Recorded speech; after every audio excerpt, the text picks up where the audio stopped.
Bonjour et bienvenue à la chaîne Reconnue Victime. Nous continuons notre formation pour l'accompagnement des victimes de violences. Dans les précédentes vidéos, nous avons parlé des violences, leur définition, type et caractéristiques. Nous avons compris les mécanismes des violences et de l'emprise. Nous avons parlé des conséquences des violences sur les victimes, notamment le stress post-traumatique. Et nous poursuivons aujourd'hui avec les procédures et les sanctions contre les agresseurs. Les procédures et les sanctions. Nous distinguons tout d'abord entre trois types de procédures. Procédure disciplinaire, procédure pénale et procédure civile. La procédure disciplinaire, c'est l'employeur qui sanctionne une faute. La procédure pénale, c'est l'État qui punit une contravention, un délit ou un crime. La procédure civile, c'est le juge qui tranche un litige entre deux personnes ou structures. Pour la procédure disciplinaire, comment la déclencher? C'est avec un signalement. Auprès de qui? Auprès du service ressources humaines ou auprès de la direction. Qui mène la procédure? C'est l'employeur. Et qui est mis en cause? C'est l'auteur des violences. Pour la procédure pénale, comment la déclencher? C'est à travers une plainte. Auprès de qui? Auprès d'un commissariat, gendarmerie ou procureur. Qui mène la procédure? C'est le procureur, c'est-à-dire c'est l'État. Qui est mis en cause? C'est l'auteur des violences. Pour la procédure civile au travail, comment la déclencher? Par un recours. Auprès de qui? Du tribunal administratif ou du prud'homme. Qui mène la procédure? C'est la victime. Qui est mise en cause? C'est l'employeur. La procédure disciplinaire. Toutes les violences commises dans le cadre du travail peuvent faire l'objet d'une sanction disciplinaire. Lorsqu'il est informé des faits pouvant s'apparenter à du harcèlement, une agression ou un viol, l'employeur doit mener une enquête disciplinaire. Les sanctions possibles sont un avertissement au blâme, mise à pied, mutation, rétrogradation, licenciement pour faute simple, grave ou lourde. La procédure disciplinaire, si c'est l'employeur et la personne violente, contactez les syndicats, l'inspection du travail ou la médecine du travail. Dans les administrations, il existe une inspection générale. Dans les collectivités, il faut contacter les agents chargés de la fonction d'inspection ACFI. Si les faits ayant lieu dans les soirées entre collègues, les procédures concernent également ces personnes. Ce cas, si les personnes sont là en raison du fait qu'elles sont salariées de la structure. La procédure pénale, elle peut concerner des actes commis dans tous les espaces, travail, famille, associations, extérieures, etc. Elle a pour objectif le maintien de l'ordre public et la sécurité des personnes et des biens. Le droit pénal vient punir des infractions. La procédure débute par une plainte. Les sanctions vont notamment dépendre du type d'infraction, que ce soit une contravention devant le tribunal de police, un délit devant le tribunal correctionnel ou un crime devant la cour d'assises.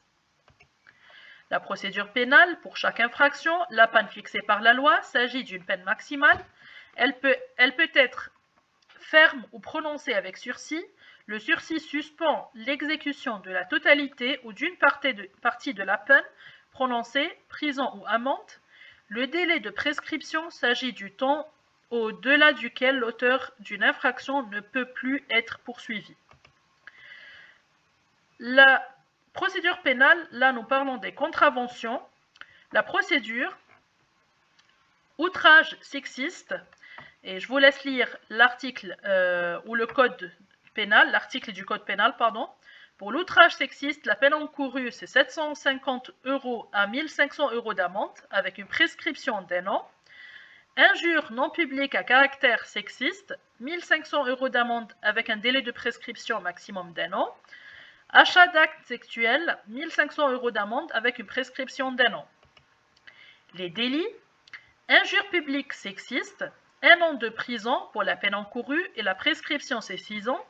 Exhibition sexuelle, 1 an de prison avec une prescription de 6 ans. Harcèlement sexuel, la peine encourue, c'est de 2 à 3 ans de prison avec une prescription de 6 ans. Proxénétisme, 7 ans de prison avec une prescription de 6 ans. Atteinte sexuelle sur le mineur, peine encourue 7 ans de prison avec une prescription de 6 ans. Agression sexuelle 5, 7 ou 10 ans de prison avec une prescription de 6 ans, 20 ans après la majorité pour les mineurs. Pour les crimes, tentative de viol, 15 ans de réclusion avec une prescription 20 ans ou 30 ans à partir de la majorité pour les mineurs. Viol, 15 ans de réclusion jusqu'à perpétuité avec une prescription 20 ans ou 30 ans à partir de la majorité pour les mineurs. Inceste, 20 ans jusqu'à perpétuité ou avec une prescription de 20 ans ou 30 ans à partir de la majorité pour les mineurs. Meurtre, 30 ans jusqu'à perpétuité ou une prescription de 20 ans. Le cheminement d'une plainte. La procédure débute par une plainte auprès d'un commissariat, d'une gendarmerie ou du procureur de la République. Il est interdit de refuser une plainte, donc un policier ne peut pas refuser votre plainte.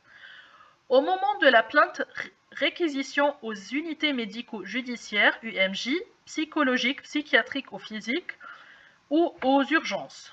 Dans les UMJ sont réalisés les actes médicaux à la demande de la police ou de la justice. Le cheminement de la plainte est sur ce schéma, il débute par le dépôt de plainte. Ensuite, une enquête de la police. Tout au long de l'enquête, il va informer le procureur. Il va élaborer ou faire les auditions des témoins, des victimes, de l'auteur, réquisition du téléphone par exemple, et une confrontation possible, et vous avez le droit d'accepter ou de refuser la confrontation. Ensuite, c'est la fin de l'enquête. Il va informer le procureur des conclusions de son enquête et le procureur va prendre une décision. Il peut désigner un juge d'instruction qui va reprendre l'enquête. Donc, soit il va l'envoyer au tribunal correctionnel, soit il va dire il n'y a pas assez d'éléments, donc il y a un non-lieu ou un classement sans suite, soit il va l'envoyer à la cour d'assises. Ou bien, le procureur il va l'envoyer directement au tribunal correctionnel, ou bien il va conclure qu'il n'y a pas assez d'éléments ou qu'il y a un non-lieu, et il va classer l'affaire sans suite, et vous pouvez soit l'accepter, soit la contester. Donc la contester, vous pouvez toujours désigner vous-même un juge d'instruction qui va reprendre les mêmes étapes. Je vous laisse avec les numéros les plus importants du SAMU, de la police, secours, pompiers, général, les 112. Voilà les différents numéros à appeler en cas d'urgence. Et les différents organismes que vous pouvez appeler aussi ou que vous pouvez contacter même sur leur site web comme SOS Viol, SOS Amitié, SOS Solitude, Suicide Écoute, Commande en SAM, Signalement de violence. D'autres organismes comme le CIDFF, Centre d'information des droits des femmes et des familles, Viaduc 67, c'est pour l'Alsace, pour Strasbourg, il y en a d'autres dans d'autres villes. SOS Aide aux habitants, SOS Solidarité Femmes. Le planning familial, l'association En Parler, l'association Nous Toutes, Mémo de vie, qui est une plateforme pour sauvegarder les témoignages, récits de vie, documents officiels et tout. Et voilà, et nous terminons avec la note du fin. Cette présentation est le fruit de plusieurs sources en ligne, plusieurs articles et livres lus, et de plusieurs formations des associations des droits des victimes, de lutte contre les violences et les agissements sexistes et sexuels. Son objectif est de sensibiliser les personnes au soutien des victimes et aux luttes contre les violences faites à leur égard. Je vous remercie et à la semaine prochaine.